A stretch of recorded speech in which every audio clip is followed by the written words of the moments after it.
నీలాంజనసమాభాసుం రవిపుత్రం యమాగ్రజం ఛాయామార్తాండసంభూతం తం నమామి శనేశ్వరం. శ్రీ గురుభ్యో నమః. శ్రీ మహాగణాధిపతే నమః. శ్రీ మాత్రే నమః. Welcome back to Mihiravani YouTube channel. మీ డాక్టర్ సుందరి ప్రేక్షకులకు నమస్కారం. ఈరోజు మనం ఈ వీడియోలో జూన్ 30వ తారీఖు నుంచి కుంభరాశిలో వక్రత్వం పొందిన శని భగవానుడు ఎటువంటి ఫలితాలు ఇస్తున్నాడు, ద్వాదశ రాశుల వారికి, మకర రాశి వారికి ఎటువంటి ఫలితాలు ఇస్తాడు అనే విషయాలు మనం ఈ వీడియోలో తెలుసుకునే ప్రయత్నం చేద్దాం. సహజంగా మనందరికీ తెలుసు, శని భగవాను యొక్క ఏ చిన్న గమనమైనా, అది వక్రించినా, అతిచారంలోకి వెళ్ళినా, రాశిలో సంచారం, రాశి మారుతున్నా చాలా విపరీతమైన ఫలితాలు ఇస్తుంటాడు. ఎందుకంటే శని భగవాను మన కర్మకారకుడు, వాయుకారకుడు, వాయుతత్వ గ్రహం. ఈ 2024 సంవత్సరంలో సంవత్సరం అంతా కూడా శని భగవానుడు కుంభరాశిలోనే సంచారం చేస్తున్నాడు. ఈ సంచారం చేసే ఈ 2024 సంవత్సరంలో జూన్ 30వ తారీఖు నుంచి నవంబర్ 15వ తారీఖు వరకు, అంటే సుమారు 4.5 నెలల పాటు, అంటే 140 రోజుల పాటు శని వక్ర సంచారం చేస్తూ ఉంటాడు. కుంభరాశిలోనే పూర్వభద్ర నక్షత్రంలో వక్ర సంచారం చేస్తున్నాడు. ఈ సహజంగా శని భగవానుడు ప్రతి రాశిలో కూడా 2.5 సంవత్సరాలు సంచారం చేస్తాడు. ఆ సంచారం చేసే సమయంలోనే మనకి కొంతమందికి ఏలినాటి శని, అష్టమ శని, అర్ధాష్టమ శని, గండక శని లాంటి ఇబ్బందులు కూడా పెడుతూ ఉంటాడు. ఎందుకంటే శని భగవానుడు కర్మకారకుడు, మన కర్మల్ని అనుభవింపజేస్తాడు అన్ని రకాల విషయంలో కూడా. ఈ రోజుల్లో కూడా అంటే ఒక రాశిలోకి మళ్ళీ తిరిగి రావడానికి 30 సంవత్సరాల సమయం తీసుకుంటాడు. అతి నెమ్మదిగా, మందుడుగా పేరుగాంచి సంచరించే అతి పెద్ద గ్రహం మనకి శని గ్రహం అన్నమాట. ఈ శని భగవానుడికి మకర కుంభరాశులు స్వక్షేత్రాలు. సహజంగానే ఈ స్వక్షేత్రమైన కుంభరాశి మూల త్రికోణం కూడా శని భగవాను, దాంట్లో వక్రత్వం పొందుతున్నాడు. శని యొక్క సహజంగా శని ఎక్కడ బలంగా ఉంటాడు, ఏ రాశుల్లో సంచరించే సమయప్పుడు, ఏ స్థితిలో ఉన్నప్పుడు బలంగా పొందుతాడంటే, శని మనకి తులారాశిలో ఉచ్చ స్థితి పొందుతాడు. కాబట్టి తులారాశిలో ఉన్నప్పుడు కానీ, కుంభ మకరాల్లో అంటే కుంభరాశిలోను మకర రాశిలో సంచారం చేస్తున్నప్పుడు, సప్తమ స్థానానికి దృష్టిగా సంచారం చేసినా కూడా అక్కడను దక్షిణాయనంలో చాలా బలంగా ఉంటాడు. అలాగే స్వద్రెక్కాణంలో ఉన్నప్పుడు కూడా చాలా బలం కలిగి ఉంటాడు. శనివారం నాడు స్వదశ ఎందు, అంటే దశ జరుగుతుంది అనుకోండి, అప్పుడు కూడా చాలా బలంగా ఉంటాడు. రాశి అంతంలో చివరిలో సంచరించే సమయంలో కూడా చాలా బలంగా ఉంటాడు. గ్రహ యుద్ధాన్ని పొందినప్పుడు కూడా శని భగవానుడు మంచి బలవంతుగా ఉంటాడు. అలాగే కృష్ణపక్షం నందు వక్రస్థితిలో కూడా చాలా మటుకు అన్ని రాశుల మీద తన బలాన్ని చూపిస్తూ ఉంటాడు. ఇప్పుడు మనకి ఈ కుంభరాశిలో పూర్వభద్ర నక్షత్రం అంటే గురు నక్షత్రంలో సొంత రాశి స్వక్షేత్ర మూల త్రికోణ రాశి అయిన కుంభరాశిలో వక్రత్వం పొందాడు. ఇప్పుడు జూన్ 30 నుంచి నవంబర్ 11 దాకా, అంటే 4.5 నెలల పాటు వక్ర సంచారం చేస్తూ ఉంటాడు. సహజ రాశి చక్రంలో మనకి కుంభం అన్నది లాభస్థానం అంటే ఫుల్ఫిల్మెంట్ డిజైర్స్, అంటే మన కోరికలన్నీ తీరే భావం కింద చెప్పుకోవచ్చు. అదేవిధంగా సహజ రాశి చక్ర ప్రకారం శని భగవాన్ దశమ లాభాధిపతి, అంటే దశమ అంటే కర్మకారం, ఉద్యోగ వ్యాపార విషయాల్లో. లాభస్థానం అంటే మనం చేసే పనులంటి వల్ల లాభం పొందడం, మన కోరికలు నెరవేర్చే స్థానం కింద చెప్పుకోవచ్చు. మిత్రులు, నెట్వర్క్, ఇలాంటివన్నీ కూడా మనకి 11వ భావం మీద తెలుస్తాయి. షష్టమ భావానికి భావాద్భావం కూడా, అంటే ఈ భావం విషయాల్లో మనకి సహజంగానే కొంచెం ఇబ్బందులు ఏర్పడతాయని చెప్పవచ్చు. అంటే అసలు గ్రహం వక్రత్వం అంటే ఏంటి అంటే, గ్రహం సహజంగా రుజుమార్గంలో నడిచేటప్పుడు మనకి భూకక్షలో తిరిగేటప్పుడు గ్రహం వెనక్కి నడుస్తున్నట్టుగా కనిపిస్తుంటుంది. అంటే దాని ఫలితాలు కొంచెం తగ్గుతాయి, మనకు కనపడకుండా, కానీ గ్రహం నడవదు. కానీ ఆ అడ్డం వచ్చడం వలన గ్రహం వెనక్కి నడుస్తుంది. ఈ వక్రత్వం పొందినప్పుడు సహజంగా తను ఇవ్వాల్సిన ఫలితం, ఉన్న రాశిలో సంచరించే ఫలితాలను సరిగ్గా ఇవ్వలేకపోయి వెనక రాశి యొక్క ఫలితాలు కూడా ఇవ్వడానికి ఎక్కువగా జరుగుతూ ఉంటుంది. జ్యోతిష్ శాస్త్ర ప్రకారం సహజంగా 5 గ్రహాలు, అంటే శని, గురు, కుజ, బుధ, శుక్రులు వక్రత్వం పొందుతూ ఉంటారు. రవి, చంద్రుడికి మటుకు వక్రత్వం ఉండదు. అలాగే రాహుకేతువులు ఎప్పుడు కూడా వక్ర మార్గంలోనే సంచారం చేస్తుంటాయి. గ్రహం ఎప్పుడైతే ఏ గ్రహమైన వక్రత్వం పొందినప్పుడు ఏ రాశిలో సంచరిస్తుంటుందో ఆ భావ ఫలితాలను పూర్తిగా ఇవ్వదన్నమాట. ఆ భావానికి సంబంధించిన విషయాల్లో కొంచెం మనం వాటిని మళ్ళీ ఆలోచింపజేసి వక్రత్వం వీడాకనే ఇప్పుడు చేస్తే మనం ఒక కష్టపడి ఇప్పుడు కొంచెం శ్రమ పడితే కనుక ఆ తర్వాత ఫలితం ఇవ్వడానికి అవకాశం ఎక్కువగా ఉంటుంది రుజు మార్గంలో వచ్చినప్పుడు. అలాగే ఆ వెనక్కి భావం ఏ భావంలో సంచరిస్తుందో దాని వెనక భావం యొక్క ఫలితాలు కూడా ఎక్కువగా ఇస్తుంటుంది. మనకి ఇప్పుడు ప్రస్తుతం చూసినప్పుడు కుంభరాశిలో అంటే లాభస్థానం సహజ చక్రంలో లాభస్థానమైన కుంభరాశి శని వక్రత్వం చెందటం వలన మకర రాశికి సంబంధించిన ఫలితాలు కూడా ఎక్కువగా ఇస్తూ ఉంటాయి. అలాగే జన్మ జాతకంలో అంటే మనం పుట్టినప్పుడు ఎవరి జాతకంలో అయినా సరే శని భగవానుడు వక్రించి ఉన్నాడు అనుకోండి, వారికి మనకి ఈ వక్ర సమయంలో మంచి ఫలితాలు ఉంటూ ఉంటాయి. సహజంగా జాతకంలో గ్రహం వక్రిస్తుంటే కనుక ఆ జాతకుడికి ఆ గ్రహ వక్ర ఆ దశలో వచ్చినప్పుడు కానీ ఇలా వక్ర విపరీతమైన ఫలితాలు ఉంటాయని కూడా అవకాశం ఎక్కువగా ఉంటుంది. అంటే ఇప్పుడు ఈ వక్రత్వ సంచారం వల్ల మనకి మకర రాశి వారికి ఈ 140 రోజులు కూడా ఎటువంటి జాగ్రత్తలు తీసుకోవాలి, ఎటువంటి ఫలితాలు రావడానికి అవకాశం ఎక్కువగా ఉంది అని అనేక విషయాలు మనం ఇప్పుడు తెలుసుకుందాం.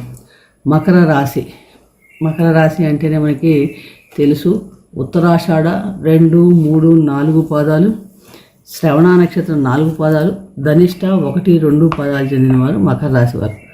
రాశ్యాధిపతి శని, అంటే రాశ్యాధిపతి ద్వితీయాధిపతి కూడా శని భగవానుడు ఏమిటి ద్వితీయ భావంలో వక్రత్వం పొందుతున్నాడు. ద్వితీయ భావం అంటేనే మనకి వాక్ స్థానం, అంటే మనం మాట్లాడే విధానం, కమ్యూనికేషన్స్. అలాగే ధనస్థానం అంటే మన ఆదాయం, మనం చెందే ఆదాయం, ధనాదాయం అది. అలాగే కుటుంబ స్థానం, కుటుంబ సంబంధించిన విషయాలు, ఇవన్నీ కూడా ద్వితీయ భావానికి సంబంధించి వస్తుంటాయి. అలాంటి ద్వితీయ భావంలో శని వక్రత్వం పొందడం వల్ల ఈ వక్రత శని యొక్క దృష్టి సహజంగా మనకి శనికి ఉన్న ప్రత్యేకమైన దృష్టిలైన 3, 10, 7 దృష్టిలు చూస్తే కనుక 4వ భావం మీద, 8వ భావం మీద, 11వ భావం మీద కూడా మనకి కనిపిస్తుంది. అంటే వీటి మీద కొంచెం ఈ భావాల యొక్క సంబంధం విషయాలు మనం జాగ్రత్తగా ఉండాలి. అలాగే ఎక్కువగా మనం ఈ సమయంలో వేటి విషయాల మీద అంటే ఆర్థిక సంబంధమైన విషయాలు, ధన సంబంధమైన విషయాలు, కుటుంబ సంబంధమైన విషయాలు, వీటిలో మనం ఎక్కువగా సమయం కేటాయించడం. ఇప్పటిదాకా మనం వాటి మీద ఏమన్నా ఆలోచించాల్సిన విషయాలు ఉంటే ఈ సమయం జాగ్రత్తగా ఆలోచించి నిర్ణయం తీసుకోవడం, కొంచెం కష్టపడి ఎక్కువ శ్రమ పెట్టవలసిన చోట ఉంటే శ్రమ పడటం, ఇలాంటివన్నీ చేస్తే కనుక ఈ సమయంలో మనకి కొంచెం మంచి ఫలితాలు పొందడానికి అవకాశం ఎక్కువగా ఉంటుంది. అలాగే మనం మాట్లాడే మాటలు కొంచెం వాక్స్థానం దగ్గర మనకి శని భగవాన్ ఉన్నప్పుడు ఏమవుతుందంటే మాటలు చాలా కఠినంగా వస్తూ ఉంటాయి. కాబట్టి ఇక్కడ ఈ విషయంలో కొంచెం జాగ్రత్తగా ఉండాలి. అంటే మాటల వల్ల కొంచెం ఇబ్బంది కలగడం కూడా ఎక్కువగా ఉంటుంది. అలాగే కెరీర్ పరంగా చూసినప్పుడు ఎవరైనా వృత్తి ఉద్యోగాల్లో ఉన్నప్పుడు ఈ వక్రత్వ సమయంలో మనకి సహజంగా మకర రాశి వారికి ఊహించని మార్పులు రావటం, అంటే సహజంగా అన్ఎక్స్పెక్టెడ్గా ఎక్కడికైనా వేరే ఊళ్ళకి ట్రాన్స్ఫర్ అవటం కానీ, మార్పు కానీ, స్థాన మార్పు కానీ, సీటు మార్పు కానీ ఇలాంటివి కూడా ఉండే అవకాశం ఎక్కువగా ఉంది మనకి. కాబట్టి ఇక్కడ ఇవి కొంచెం వల్ల మనకి ఈ విషయాల్లో కొంచెం మనకి ఇబ్బంది కలగడానికి కూడా అవకాశం ఎక్కువగా ఉంటుంది. అలాగే వ్యాపారం చేసేవారు ఎవరైనా ఉన్నప్పుడు వీరికి వ్యాపార విషయంలో కొంచెం పోటీ ప్రత్యర్థుల నుంచి, అంటే మన అదే సమయంలో వ్యాపారం వేరే వాళ్ళ నుంచి కూడా మనకి పోటీ ఎక్కువగా ఉండే అవకాశం ఎక్కువగా ఉంటుంది. కాబట్టి ఆ పోటీని తట్టుకోలేక కూడా మనకి కొంచెం ఆదాయ విషయంలో కొంచెం ఇబ్బందులు ఏర్పడే అవకాశాలు ఎక్కువ ఉన్నాయి. కాబట్టి ఇక్కడ మనకు మొదటి నుంచి కూడా మనం సక్రమ మార్గంలో చేస్తే కనుక చాలా మటుకు ఒత్తిడి కూడా ఎక్కువగా ఉండే అవకాశం ఉంది. కాబట్టి ఈ ఒత్తిడి కొంచెం తగ్గించుకునే ప్రయత్నం చేయాలి. ఎందుకంటే శని భగవానుడు కర్మకారకుడు అనుకున్నాం. ఈయన ఫలితాలు కొంచెం దాన్ని మన ధర్మ మార్గం పట్టుకొని దాన్ని శ్రమించి కష్టపడి చేస్తే కనుక మన కింద ఉద్యోగస్తుల్ని కానీ మనతోటి పనిచేసే వారితో సఖ్యంగా వెళ్ళటం, వారందరికీ సమానంగా మనం కూడా కష్టపడటం, ఇలాంటివి చేసినప్పుడు ఆ విషయాల్లో ఏ విషయాల్లో మనం ఇబ్బంది ఎదుర్కొంటామో వాటి ఇబ్బందుల్ని మనకి తగ్గించడానికి ఎక్కువగా ప్రయత్నిస్తూ ఉంటాడు. కాబట్టి ఇక్కడ మనం చాలా శ్రద్ధగా ఆ ఒత్తిడిని ఎదుర్కొనే ప్రయత్నం చేయాలి. దానివల్ల అనవసరంగా మనకి రాలేదేంటి, ఇప్పుడు మనం ఇన్వెస్ట్మెంట్ చేసాం ఇంకా రాలేదేంటి అంటే కొంచెం ఎక్కువ శ్రమ పడ్డాక రావడానికి అవకాశం ఎక్కువగా ఉంటాయి. అంటే శని ఎప్పుడు డిలే చేస్తుంటాడు, అంటే ప్రతి పని కొంచెం నిదానంగా ఇవ్వడానికి ప్రయత్నిస్తుంటాడు. కాబట్టి నిదానం జరిగిపోయింది, లేట్ అయిందని బెంగపడకుండా ఓపికగా కొంచెం మనం ఓపిక పెంచుకుంటే కనుక చాలా మటుకు మంచి ఫలితాలు రావడానికి అవకాశం ఎక్కువగా ఉంది. అలాగే కుటుంబ సభ్యుల విషయాల్లో, కుటుంబ సంబంధాల విషయాల్లో కానీ, స్థిరాస్తికి సంబంధించిన విషయాల్లో కానీ, ఆరోగ్య విషయాల్లో కానీ చాలా మటుకు జాగ్రత్తగా ఉండాలి. అంటే ఎందుకంటే కొంచెం చాలా చికాకులు కలగటం కానీ, అష్టంభావం దృష్టి ఉండటం వలన ఆకస్మికంగా ఏమన్నా జరగటం ఇలాంటివి జరిగే అవకాశాలు ఉన్నాయి. కాబట్టి కొంచెం ఈ విషయాల్లో జాగ్రత్త ఉండాలి. అలాగే ఆస్తి వ్యవహారాలు, స్థిరాస్తులకు సంబంధించిన విషయాల్లో కూడా మీకు వీలైనంత వరకు ఆచితూచి వ్యవహరించండి.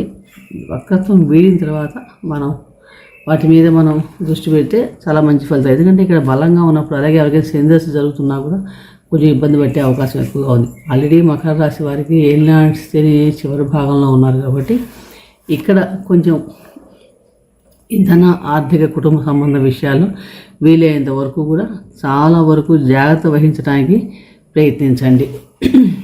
ఈ సమయంలో మనకి అనుకూలమైన ఫలితాలు కలగాలంటే ఏం చేసుకోవాలి అంటే, మకర రాశి వారు వీలైనంత వరకు శివ పంచాక్షరి మంత్రాన్ని జపించడం, చక్కగా ప్రతిరోజు 108 సార్లు తగిన ఓం నమ శివాయ అనే మంత్రాన్ని జపించడం, శనివారం నాడు శివునికి అభిషేకం చేసుకోవడం, నువ్వులతో అభిషేకం చేసుకోవడం, శనికి తైలాభిషేకం చేసుకోవడం చేయడం చాలా మంచి ఫలితాలు కలుగుతాయి. అలాగే వీలైనంత వరకు మీరు నడకని మనం చక్కగా వ్యాయామం చేస్తూ ఉంటే, శారీరక వ్యాయామం చేయడం వల్ల ఆరోగ్య సమస్యలను ఇబ్బంది పడగలుగుతాము. వీలైనంత వరకు మౌనవ్రతం పాటించడం వల్ల వాక్కు వలన వచ్చే దోషాలు కూడా మనం అరికట్టుకోగలుగుతాము. మరొక రాశి గురించి మరొక వీడియో తెలుసుకునే ప్రయత్నం చేద్దాం. ఈ వీడియో మీకు నచ్చినట్లయితే లైక్ చేయండి, షేర్ చేయండి, సబ్స్క్రైబ్ చేసుకోకపోతే సబ్స్క్రైబ్ చేసుకోండి. సర్వే జనా సుఖినో భవంతు, శుభం భూయాత్.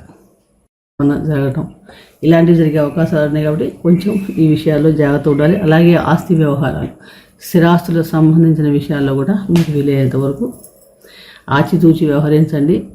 వక్రత్వం వీడిన తర్వాత వాటి మీద మనం దృష్టి పెడితే చాలా మంచి ఫలితం. ఎందుకంటే ఇక్కడ బలంగా ఉన్నప్పుడు, అలాగే ఎవరికైనా సెంజర్స్ జరుగుతున్నా కూడా కొంచెం ఇబ్బంది పెట్టే అవకాశం ఎక్కువగా ఉంది. ఆల్రెడీ మకర రాశి వారికి ఏలినాటి శని చివరి భాగంలో ఉన్నారు కాబట్టి ఇక్కడ కొంచెం ధన, ఆర్థిక, కుటుంబ సంబంధ విషయాల్లో వీలైనంత వరకు కూడా చాలా వరకు జాగ్రత్త వహించడానికి ప్రయత్నించండి.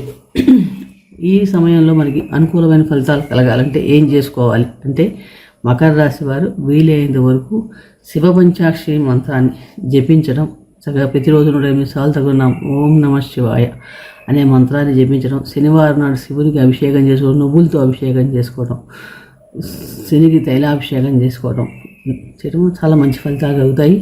అలాగే వీలైనంత వరకు మీరు నడకని మనం చక్కగా వ్యాయామం చేస్తూ ఉంటే, శారీరక వ్యాయామం చేయడం వల్ల ఆరోగ్య సమస్యలను ఇబ్బంది పడగలుగుతాము. వీలైనంత వరకు మౌనవ్రతం పాటించడం వల్ల వాక్కు వలన వచ్చే దోషాలు కూడా మనం అరికట్టుకోగలుగుతాము. మరొక రాశి గురించి మరొక వీడియో తెలుసుకునే ప్రయత్నం చేద్దాం. ఈ వీడియో మీకు నచ్చినట్లయితే లైక్ చేయండి, షేర్ చేయండి, సబ్స్క్రైబ్ చేసుకోకపోతే సబ్స్క్రైబ్ చేసుకోండి. సర్వే జనా సుఖినో భవంతు, శుభం భూయాత్. చేద్దాం. ఈ వీడియో మీకు నచ్చినట్లయితే లైక్ చేయండి, షేర్ చేయండి, సబ్స్క్రైబ్ చేసుకోకపోతే సబ్స్క్రైబ్ చేసుకోండి. సర్వే జనా సుఖినో భవంతు, శుభం భూయాత్.